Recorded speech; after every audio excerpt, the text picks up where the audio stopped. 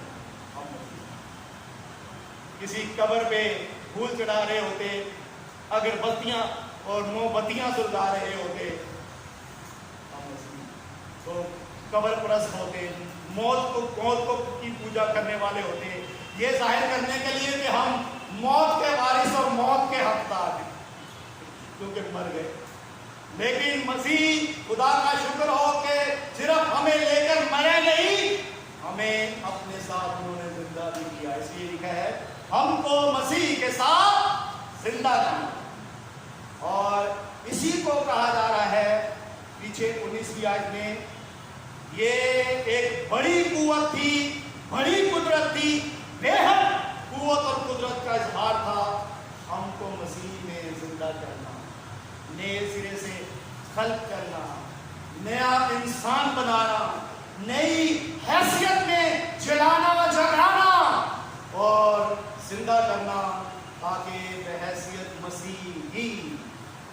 مسیح کے نمائندے، مسیح کے ریپرزینٹیٹیو، مسیح کے گواہ، مسیح کو دنیا کے سامنے زندہ مسیح کو، فاتح مسیح کو، سرفراز سربلند مسیح کو، جس کو حکومتوں، اختیاروں، قدرت اور ریاست پر سرفراز سربلند فاتح کر دیا گیا ہے، سب ناموں سے اونچا نام دے دیا گیا ہے، اور کہا جا رہا ہے یہ اس کا بدن ہے۔